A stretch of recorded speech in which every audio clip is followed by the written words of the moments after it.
Today is a very dramatic day. Actually, I think that the Israeli Prime Minister Benjamin Netanyahu and the two brothers, as they're called now, the big brother Yair Lapid with the 19 seats, and the little brother Naftali Bennett with the 12 seats, they're meeting and trying to figure out to finalize the coalition deals, which is quite a painful process in Israel.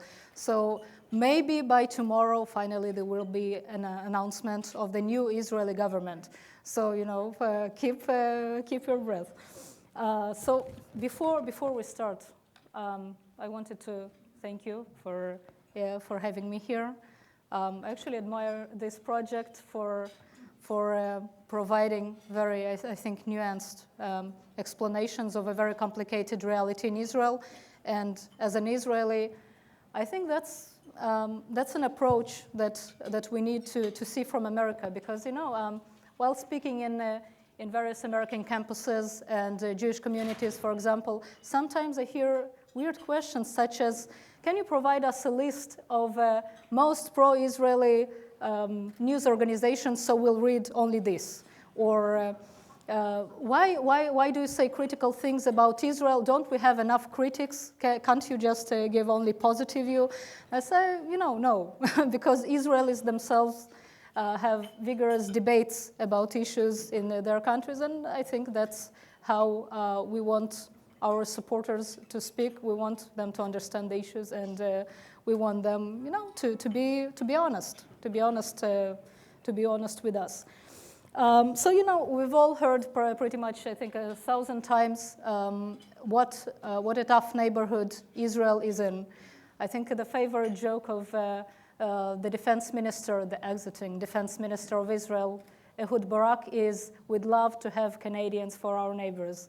And then, right now it doesn't happen, but the domestic challenges are also plenty. And unfortunately, the Israeli leadership does not seem to have the luxury to put aside the security challenges and to deal with the domestic challenges. And actually, I think they're sort of interconnected, because I would argue that the wave of nationalism that we saw in Israel in the past few years, that was quite worrying for many people in the United States, I think a part of it, at least, was a reaction for the turbulence in the region and the insecurity. When you have such a mess going on outside your borders, just actually on your borders, because we had also marches of the Palestinians toward the borders, and the fear of the so-called white intifada. What will happen if the Palestinians will suddenly start marching towards the settlements, etc.? All this created insecurity, and I think a sort of defensive reaction of nationalism, and it, of course, influences also the politics. So now, talking about divisions in Israel, as a journalist, I was getting always to very high resolution to the stories of the people. And when you start talking about divisions in Israel, you don't know where you would end. For example, when I was writing stories about discrimination against the Ethiopian Jews, they were pretty much the least empowered group in Israel. But when you start looking, on this high resolution level, I discovered, for example, that in '84, in Operation Moses, they brought with them their servants or slaves that were given the same names, because while they were waiting in the camps, they brought these people with them, and their status was very low in the community. Nobody wanted to marry with them. So, how do you deal with that when you have people that are immigrants, and then you have slaves within the community that are not slaves anymore, but nobody treats them, as equals? Once you start looking into these issues, it's like the Russian doll. It's just one issue inside another, and you just need to understand how to define it and where do you stop. So just talking about communications between all those various groups that some of them were discussed quite extensively in the morning panel, just this communication does not always go so well. You can just imagine yourself a scene, early morning, 6 a.m., in North Tel Aviv, in Ramat Aviv neighborhood. It's my neighborhood. That looks, it's really quiet. It's near a major campus of Tel Aviv University. It's green, and suddenly at 6 a.m. you have, from the loudspeakers, the muazzin call in Arabic for prayer. You know, people are just jumping to the windows and trying to understand what is going on. Who is the crazy man that is doing this? And it turns out that this is elections campaign of a party called Otzma Israel, Power to Israel, that wants to connect Tel Avivis to the rest of Israel, that wants to make Tel Avivis understand how it is, to be a resident of mixed city, for example, or resident of a settlement that wakes up to the call of, in Arabic, to an Arab prayer.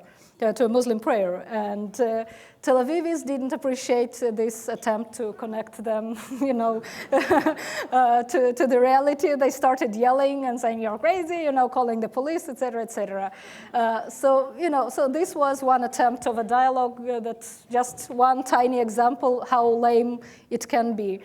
So this party was also, arguing for annexation of the West Bank, and they didn't make it to the Knesset. It was mentioned also earlier that there were, these elections, we had a record number of Israelis who voted for these tiny parties. You can see here, on this picture, for example, can you see how many ballots are there? I'm not sure they still put, they put them all, but it was supposed to be 32. So imagine yourself, standing in front of this box, and you have an option of voting for 32 parties, including the Pirates Party, for example, that wanted basically to cancel copyright rights and to connect better, elected officials to the people, to the voters. And you had also a party that also didn't cross the electoral barrier that was, for me, particularly interesting, that was called the Israelis. But actually it represented the Russian Jewish community in Israel because, at one point in the 90s, we had 3 Russian parties in Knesset. One was Avigdor Lieberman's party, Israel Beitenu, that later became more, national. There was Israel B'Aliyah, Nathan Sharansky's party. Later Sharansky, left and became the chairman of the Jewish Agency. And there was one left-wing party of Roman Bronfman, the Democratic Israel, but the point is that at some point they disappeared as sectoral parties. And now these elections, we had guys that said, we still have a community, a million-strong community that has its problems, that nobody is dealing with because every Russian representative in Knesset wants to be a national leader. So they don't want to take care of our community problems. But since this party didn't stayed out of Knesset, it seems that this message didn't really, go through because the Russian community started voting for the big parties. So when we are talking about these voices, these votes that were lost, we are talking about actually 9 seats in Knesset that, that were lost. 7% of the Israeli voters that do not have representation in Knesset right now. So one of the possible changes we'll see after the elections is raising, that was the proposal of Yair Lapid, to raise the electoral barrier from 2 to 6%. So there will be much less parties. There will be an incentive for the small parties to come together, although I don't really know how the Pirate Party can come together with the Israelis, or I don't know. They're so sort of, it's very tricky. So let's just go for a second and see, this process of what we went through in the past, let's say 2 months. Why did we come to such a drama with this creating coalition? And what does it mean? What does it mean for the Israeli society? This question of, whether the change will come. Well, I'll try to answer this. I'm not sure it will be too optimistic. Okay, so the 32 parties, we said yes. But of course, another big question of what will happen after the elections. This is the question of these negotiations of creating the coalition. One of the major demands of Yair Lapid, the number 2 in Knesset now, was to have a small government. Sounds familiar probably from America, right? There are some people voting for it. Right now, Israel is a very small country. It has 28 ministers, right? Lapid wanted it to go down to 18 ministers. Probably they will go to 24 to 25. And you have no idea how mad people in the major parties are, especially those who will be left out of the coalition. Those who are reading Israeli newspapers could see that this weekend, when Likud ministers understood that some of them will be left out and won't get any portfolio, they promised intifada over portfolios, which is, if you didn't have enough problems, then now you have one little domestic, very poisonous war going on. Because Likud, Netanyahu tried to build as broad a coalition as possible. So he doesn't have, and Lapid wants fewer portfolios. So, you cannot create something out of nothing. So it's a big problem now. So this guy that you probably know, do you remember how did it look before the elections? Benjamin Netanyahu was declared King Bibi at the Time magazine. In Washington, some people were really alarmed, by the fact that the right wing is on the rise. You see, the right wing newcomer, the new face of Israel. So Naftali Bennett was declared the new face of Israel, while Benjamin Netanyahu, of course, was declared the inevitable winner. Actually, I think that when Netanyahu announced these early elections last October, he didn't really have any serious challenger. And I think he became so complacent that it was quite unbelievable, but the Likud party didn't even bother to reveal its platform until the elections. I mean, so what are you saying? What are you running on? What are your ideas? What is your vision? Instead he was presenting, he was talking about the achievements of his government, as an incumbent that is trying to run for re-elections. And he was satisfied with the slogan of strong leader for strong Israel. So apparently some voters weren't so satisfied with it. Besides, Netanyahu running for re-election was so, he was so scared that someone might circumvent him from the right, which was probably Avigdor Lieberman, the head of the Israel Beitenu party, that he tried to co-opt him to join lists and to run together. One of the favorite phrases of Avigdor Lieberman is, "To the right of me is only the wall." And suddenly in these elections, it turned out that there are plenty of folks to the right of him. And, suddenly there was someone, that pretty much every 2 weeks before the elections, I don't remember that if there was any major American newspaper that didn't profile Naftali Bennett, as the guy that we had, there.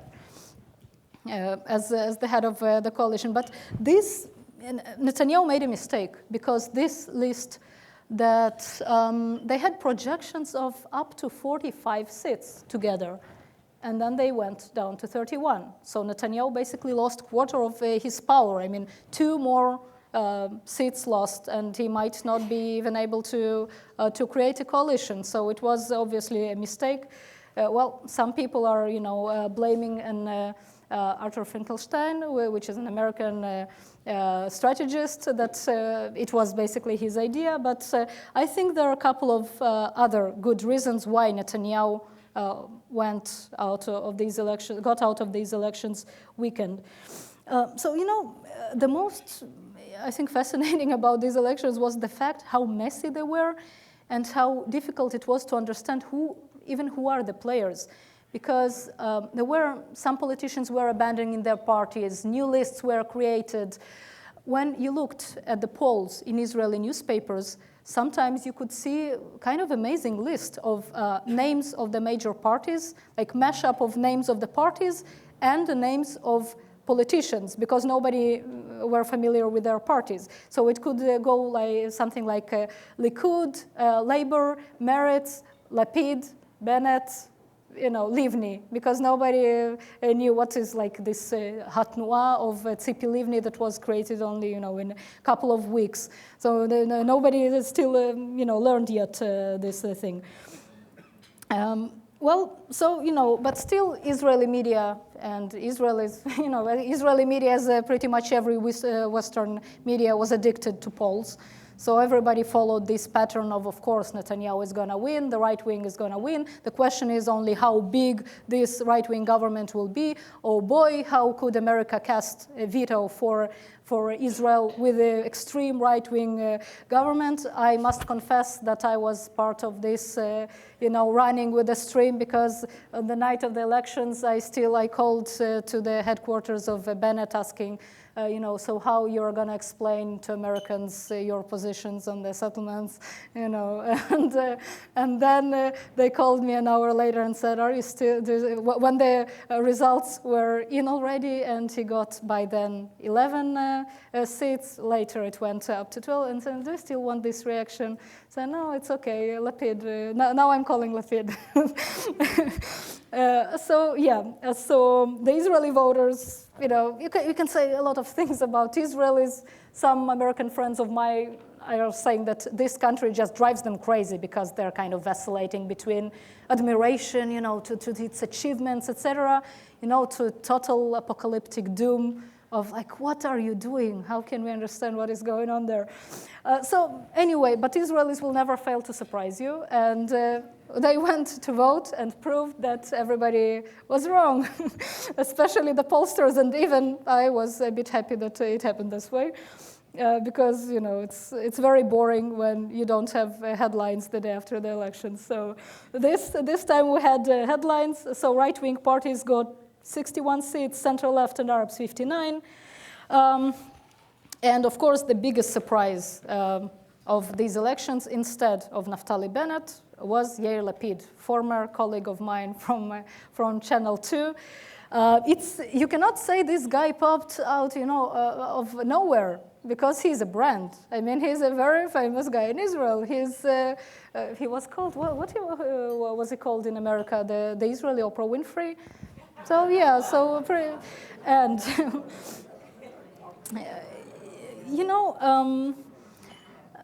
one reason, by the way, that Netanyahu lost, before we go to why Lapid won, was actually, I will give you even 5 reasons, I think, or at least 3. Let's see how it goes.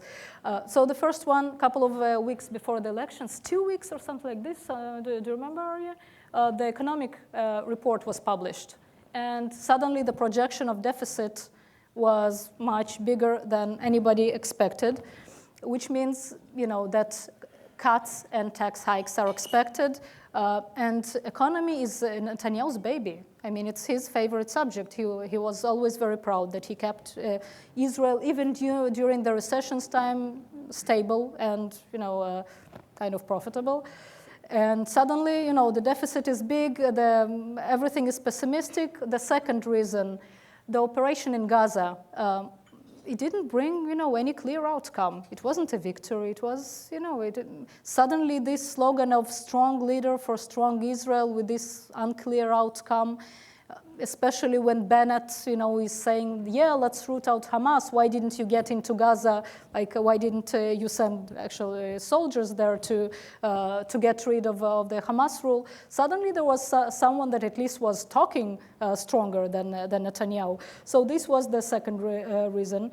And, I think also the problem was that he focused on himself. He had several ministers that are recognizable, that are quite popular. But in his campaign, you couldn't see anyone. It was like only Netanyahu's face. And people are getting, tired of leaders, even if they're strong, if they do not, bother to reinvent themselves somehow. Okay, so these are at least three reasons why he got weakened out of it. Well, the fourth was, I think, lack of vision, because I don't know how many of you saw the political ads, the campaign ads of Netanyahu of this joint list, but it was quite scary because it was all about Israel as in a turbulent region, and we have dangers from Iran and Syria, and look what is going on in Egypt. So I'm gonna do what I'm gonna do. I'm gonna erect fences along all the borders of Israel, which are still provisional, to remind you. So it's not really clear what borders we're talking about. We will cover with Iron Dome all Israel's territory, which is, it's a great system. I'm not saying that it's not efficient, but, just for me as a parent to think that, let's cover all the territory of Israel with Iron Dome, not to mention the economic cost, because each rocket costs $40,000. And when you have, in 2 days, 80 rockets flying from Gaza, do the math. I mean, it's not the most efficient way to solve problems. So there was some kind of frustration with the lack of horizon. So all he was saying was correct. I mean, the region is a mess. There is a civil war going on in Syria. There is, Islamists are kind of consolidating their rule in Egypt. There is a no man's land in Sinai now with very, very real terrorist threats, also to the Egyptians, by the way, not only to the Israelis. All true. Well, Lebanon, that until now seemed paradoxically kind of quiet place, is not so quiet anymore also. So Jordan, has these sporadical protests, and it's not clear where it is going also. So all was true, but still you need some kind of light at the end of the tunnel, and I personally didn't see it in Netanyahu's campaign ads, and I think it was, once again, one of his mistakes. So Yair Lapid just pretty much ignored all these issues that Netanyahu was focusing on. And Yair Lapid, by the way, I think is part of an interesting trend because he's a former very popular anchor. And, once the Israeli army was the top source of top politicians for Israel. It was, the ultimate authority, et cetera, et cetera. In 2000, we started seeing more lawyers, for example, coming into the Knesset. And suddenly we see like a bunch of journalists coming in. And I suddenly start feeling like an outcast here because, it's like, well, why didn't I go there? And no, in this Knesset, I think pretty much every 10th or so new member of Knesset once held a press card, which is, an interesting shift. Although I think that press still, like mass media doesn't enjoy in Israel the same authority yet as the IDF, because Lapid, for example, during his elections campaign was dismissed over and over as lightweight, as a gimmick, as well, he's a rookie, he doesn't have any experience. The polls, he could get much more gray hair just from following the polls because, for example, when Tzipi Livni got into the race, Lapid got down to 6 seats. So people were advising him to join with Tzipi Livni because together they said you can gain 24 seats. And, and he said, no, thank you, because if we will become the largest party, I'm not sure I'm ready to be prime minister yet. And I'm not sure that I want Tzipi Livni to be prime minister. So they didn't go together, but it was a risk for him. But finally, he got 19 seats. I mean, look, he took a risk, but he did something very American. I'm not sure he was the one who wanted to do it, but Netanyahu at first wanted to do these elections much earlier, like in the summer, and then he sort of regretted. And Lapid, that already left his TV show, got stuck in the middle.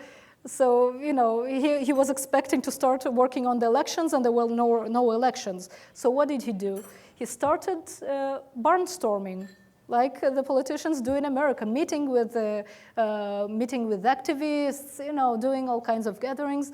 And he actually gained, well, since Israel is a small country, you don't need to go to the farm, in the upper state, whatever.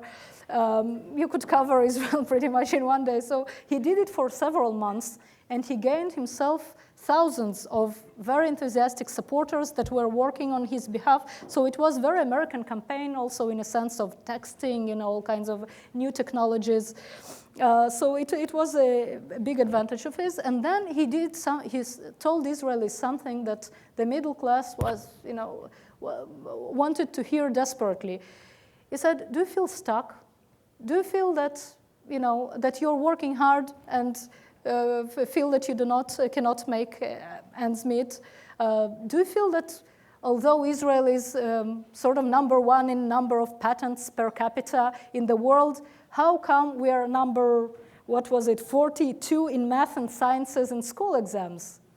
How did we get there? So, and how about the growing burden of taxes? And how come that, that in Israel, an average 4-room apartment cost is equivalent to 127 monthly salaries, while, for example, in Sweden it is 30, and in England it's 71. These are phrases taken from his campaign. And he said also, you're tired of sponsoring thousands of young men who do not serve in the army and then, learn in yeshivas and do not work. And he didn't say having a bunch of kids, but that's how the secular Israelis thought goes usually, that we need to sponsor. So, besides these attacks against the ultra-Orthodox, he didn't attack his rivals. He was sticking to the positive campaign. And, and he promised a new politics. He promised hope and change. And I think this also sounds kind of familiar in America, right? So here, the new politics versus old politics that makes Israelis sick. So, and the best thing he said was, of course, the problems are big and they're very real, but they're fixable. And then he said, okay, let's fix them. We have a plan, and he presented several plans. We can, talk until tomorrow how realistic each program that he offered is, but still, he offered some horizon, okay? That's why he got his prize, 19 seats. So one more reason, some colleagues of Lapid were laughing that he's pretty, and that's why he's so popular as a politician. I wouldn't say I wouldn't talk about how his looks, but for me, as already old immigrant, I can say that it's a very important issue, because in the past, I think 3 decades, this model of proper tzabar, what is the proper native Israeli, how he's supposed to look, talk, behave, etc., was lost.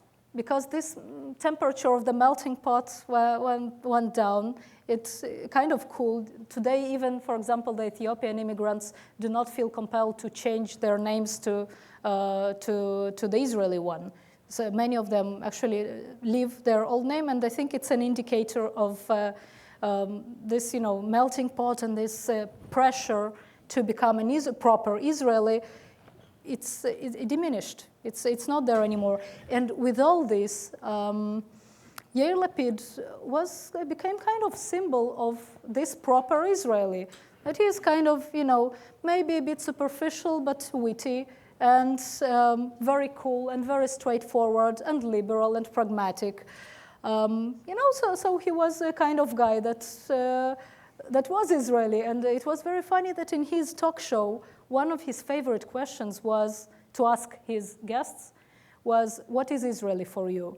So once he invited his father, the late Tommy Lapid, who was also journalist turned politician, so you can see a family pattern here. Once he asked his father during the interview, so what is Israeli for you? And then Tommy Lapid says, you. So this, I think, was an important factor, because suddenly you had this model of an Israeli running for Knesset. Hooray! We can root for someone. So let's see now the Labour Party that got 15 seats. Shelley Yachimowicz actually was hoping for 25, or at least up to 25.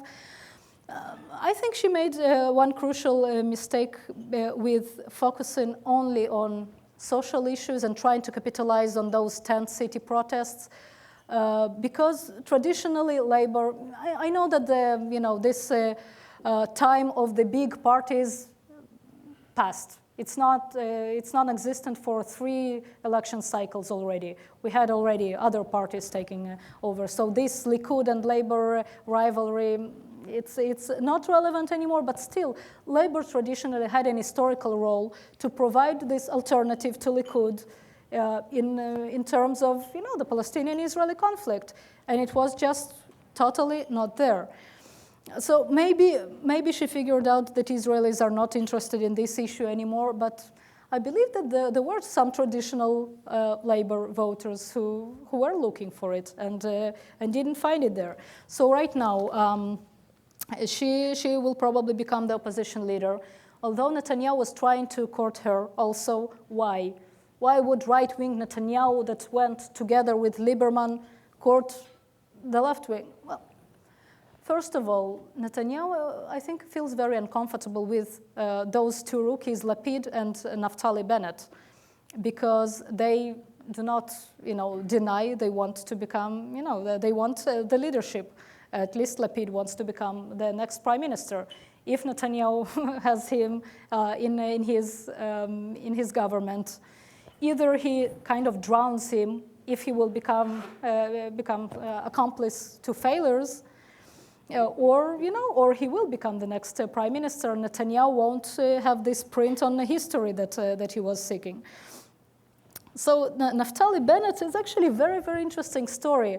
This picture of him I took when we were touring the West Bank, when he was still the general manager of the Council of the West Bank Settlers, while himself living in Ra'anana. So just it's interesting because he's. I do not doubt his ideology. I'm just saying that he is a pragmatic guy, and he signaled it despite his remarks, some of which were very controversial.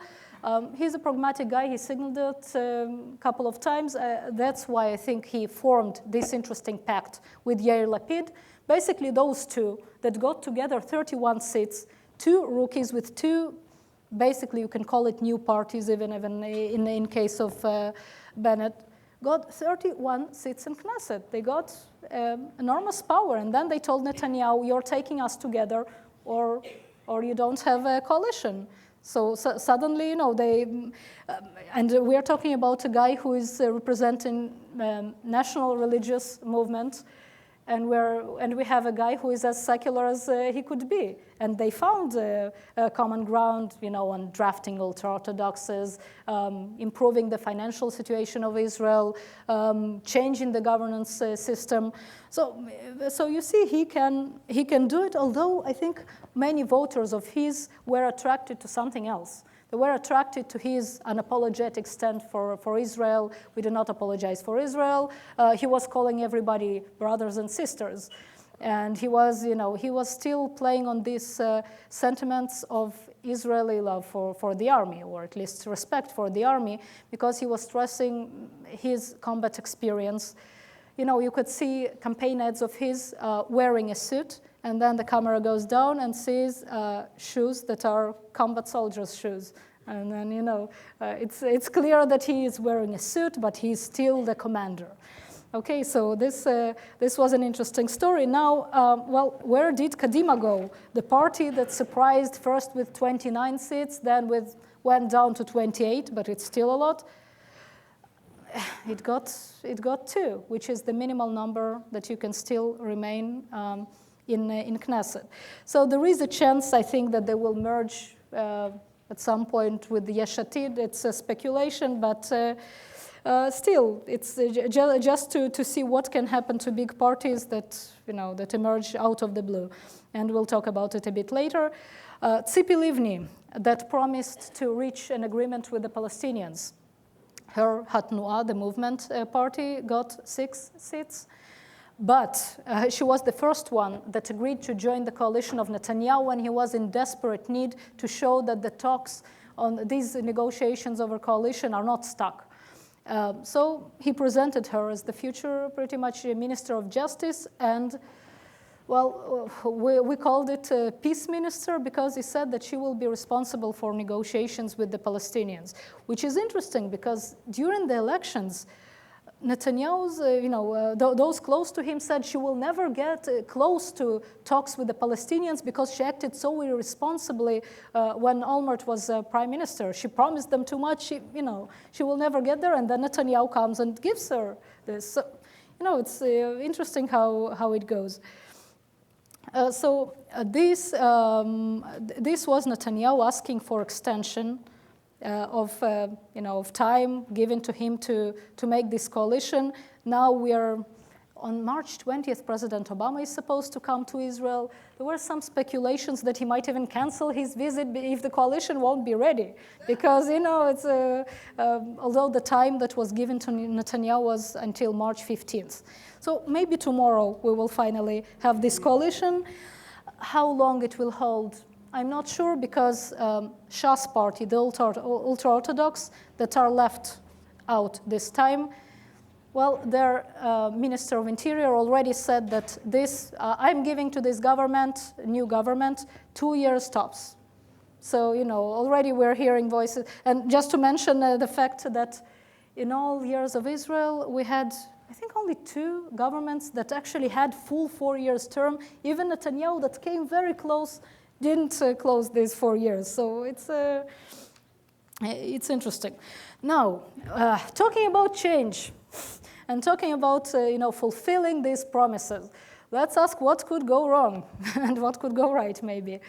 Well, in the Middle East, as in the Middle East, it always happens. Social agenda, unfortunately, is hijacked time and again by the security threats, security agenda, which is very real.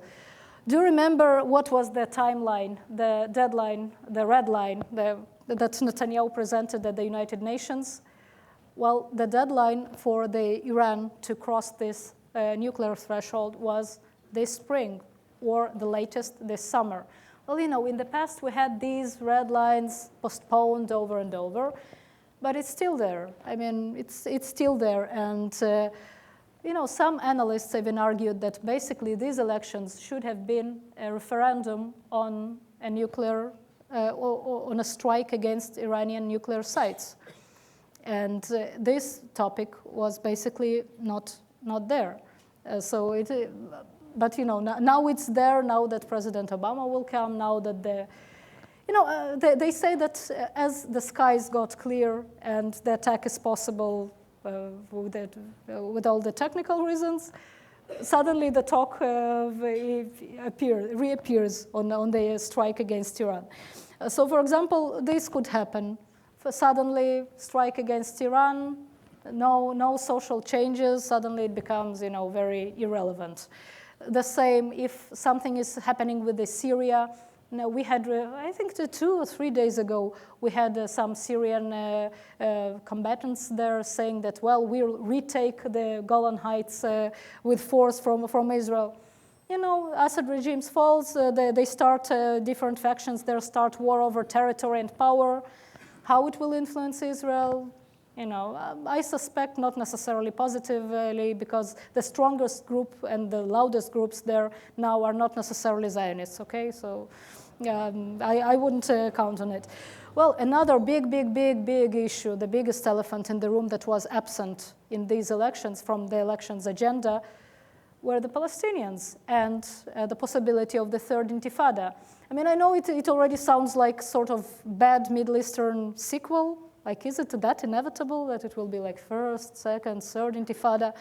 It's not inevitable, but it's very possible. And I think that President Obama's visit is particularly dangerous in this, not dangerous, I would say, risky in this aspect, because if the expectations go up and there is no continuation of it, it could explode. It's just, the trigger could be there. We saw already a couple of weeks ago continued violence because of the Palestinian prisoners that died in Israeli prison, and we saw suddenly violence because for Palestinians this issue is very, very personal. I mean, pretty much every one of them has some relative that was in Israeli prisons or still someone is, because it's very close, you know, Hamulas, it's very close society. So it's very, very sensitive issue, and you know, Israel took down many checkpoints, trying, you know, to ease movement of the Palestinians, but some of it is still there. You cannot ignore these issues, and you also cannot ignore the implications of these issues on the on Israeli image, on Israeli international standing. This picture was taken in one of the American campuses of, you know, this campaign of delegitimization of Israel, protests against, they're calling it Israeli apartheid. That's how they treat Palestinians, it was said. You know, and Israelis are receiving these pictures back there and feel like the whole world is against us. It has a psychological influence. It takes its toll. Okay, can you ignore these issues? No, you cannot, because, you know, I think that we were talking early in the early panels about lost trust in the possibility of the peace process, you know, of peace agreement. I think over 80 Israelis said in recent poll that they do not believe that in the near future peace is possible, even if Israel will withdraw to the 67 borders, even in this case, because after the disengagement from Gaza, this formula of land for peace lost its credibility. This picture, for example, I took in Gaza Strip. It was the exhibition of Qassam rockets. So this nice guy was saying that this is Qassam number 1. It could, you know, it was very primitive. It could fly maybe like 3-5 kilometers. This is Qassam number 2. It improved, and then this is Qassam, and the Qassam number 5 will fly until Ashkelon. So, you know, they improved their weapons. Israel improves its defenses or weapons. But still, you know, it's without solution. The escalation will just go on. The weapons will become more sophisticated. The solution needs to be political. You know, I'm also hearing, you know, some arguments against Israelis that, you know, in Gaza they have so many dead, and in Sderot, well, you have like only wounded, or you don't have enough victims to claim that you're suffering. You know, I've seen in Sderot families with kids that are wetting beds when they're 7, and building this sort of improvised bomb shelters inside their living rooms because they don't have enough time to run outside. So you cannot say that this is not suffering and this is not taking, you know, it's the conflict is not taking its toll. Okay, so talking about divisions and like what Israelis do even think, and who are today's Israelis?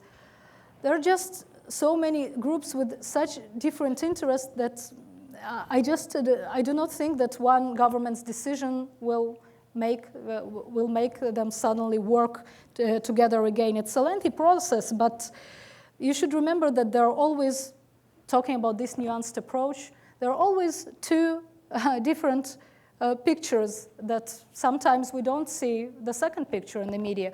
For example, this is a bus stop in Jerusalem with a sign that calls for separate seating, like women please sit in the back. Okay, it's the ultra-Orthodox neighborhood.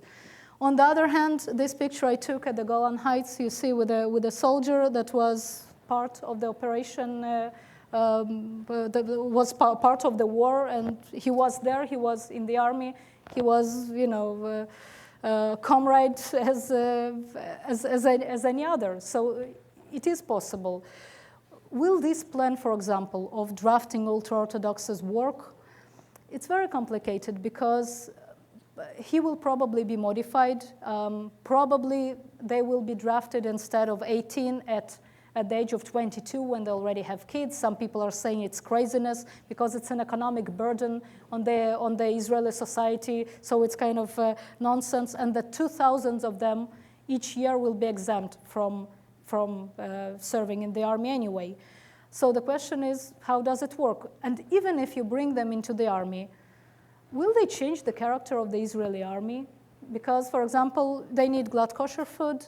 They do not like women singing in army bands. So will it be the same IDF when you cannot bring army band with the female singers to perform there?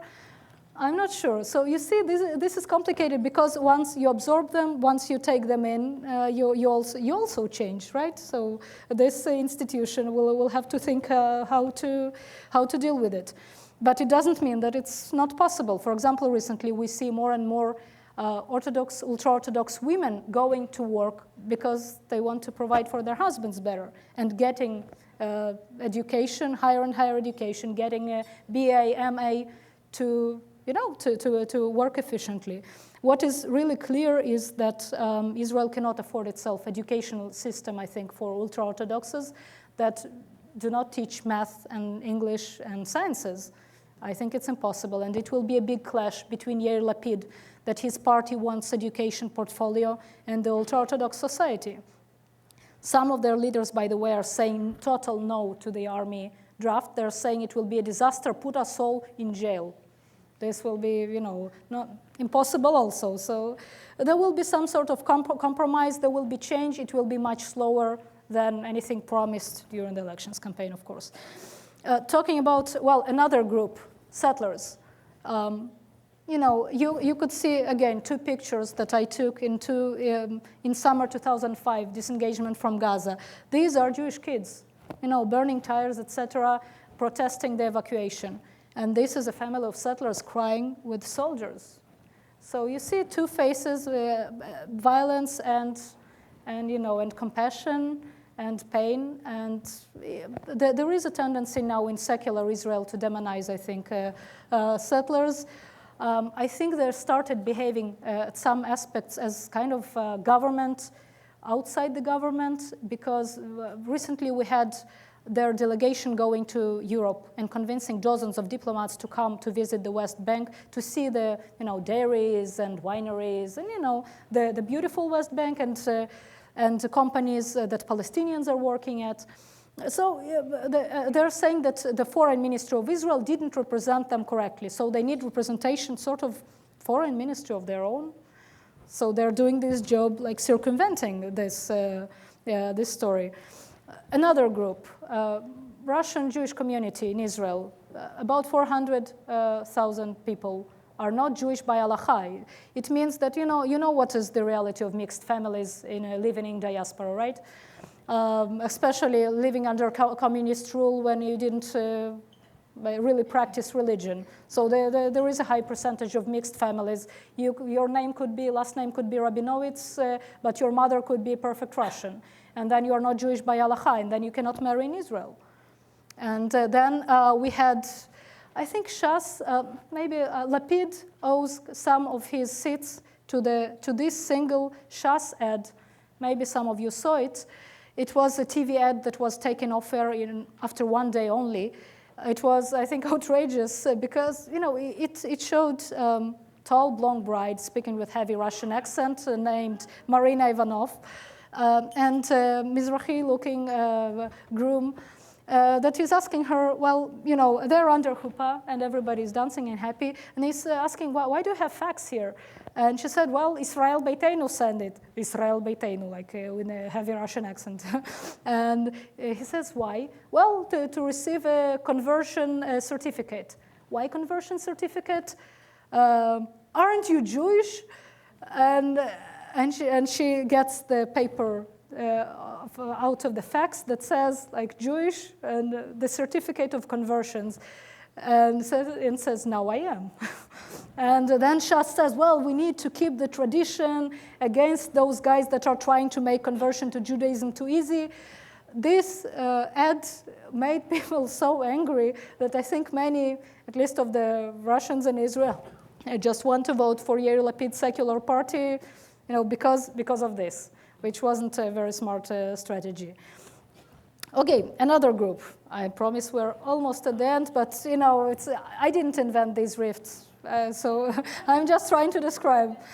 Well, in the morning we had extensive presentation of Arab parties. I would like to bring only two quotes of a member of Knesset, Hanin Zouabi, that made many Israelis very angry by joining the Marmara, the flotilla against, that was trying to break the blockade on Gaza.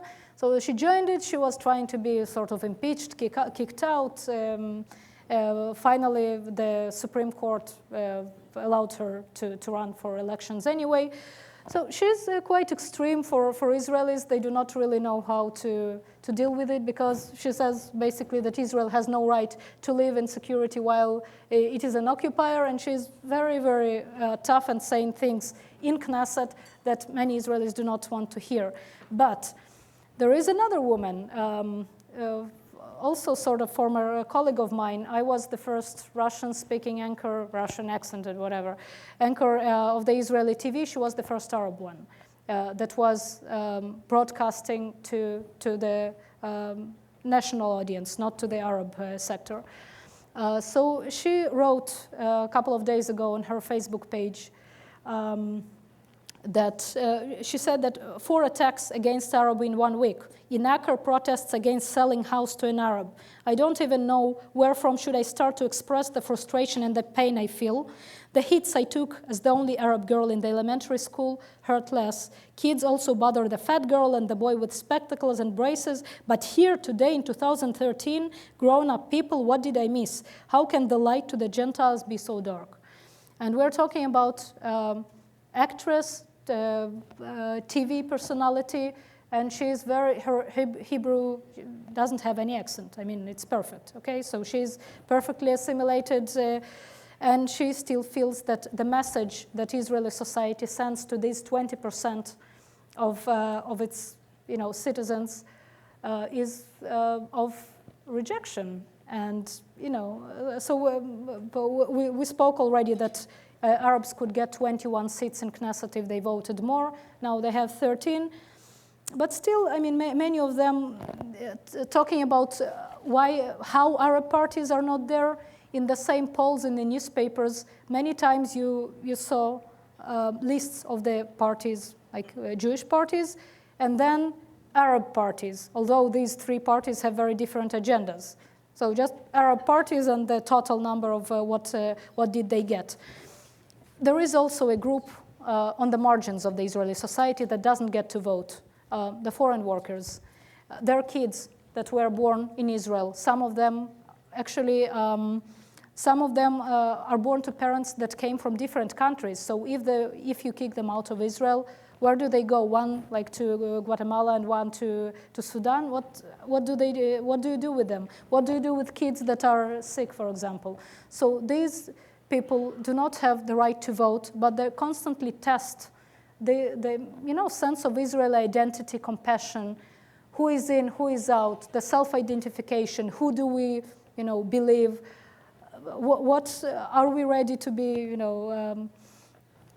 compassionate enough to absorb them, or now the United Nations complain that Israel kicks out 1,000 Sudanese back to Sudan. So it's a complicated issue because Israel is a small country and you have X resources to share. Good news, good news. Some changes that we have. Well, women are still only 27. Took 27 seats out of 120, which is not a lot, but it's more than in the previous Knesset. And then you have this year not only the first Ethiopian Miss Israel, but also the first female Ethiopian member of Knesset, which is, I think, a big achievement. And I mean, it's great. And you have, although I guess the Ethiopian community is really mad about these first pilot of the community, first this and first. I mean, many of them do want to be, not so special, but treated like anyone else. You have the Stav Shafir, one of the leaders of the tent protest, that decided that you need to change the system from within. And then you have some very interesting quotes, I think, coming from the first speeches of members of Knesset that gave me personally hope that the change is already there.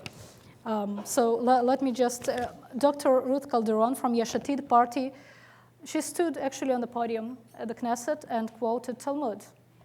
And some religious member of another party helped her to sort of provide interpretation instead of yelling, yeah, a woman standing here and talking about religious texts. I think it's very, very impressive. And well, maybe in America it's common, but in Israel, knowing what is going on with women of the wall, it's not trivial, okay? And Merav Michaeli, also former colleague, she's a member of former radio show host and TV show host, and she's a very opinionated woman. She's a feminist. So she said something very interesting in this speech. She said that, well, I'm a member of this state's founding dynasty, and I feel privileged, but women are still only a quarter of this body, while women are paying the price of decisions made by men, and they're excluded from taking part in these discussions on war and peace. So she called for acceptance of others, basically, those excluded, underprivileged. She vowed to change the discourse of aggressive victimhood, that's an interesting term, right, to the discourse of empowerment and accepting everyone who is different and vowing cooperation. And she touched another taboo. She said that we can't remain the victims of the Holocaust because nothing constructive can stem from this discourse. And she said also that in Israel, often the criticism is perceived to be no less than betrayal. But it is done, the criticism is coming from the place of big empathy for this country, commitment to this country, and willingness to live here and make this place the best for us. So you can say it's only the words, but words do bring change. So maybe this government will hold only 2 years, maybe there will be new elections, but you see these changes are coming, and you see the discourses changing, and this gives me great hope. And so, I just hope that we will continue this discourse together with you. And thank you.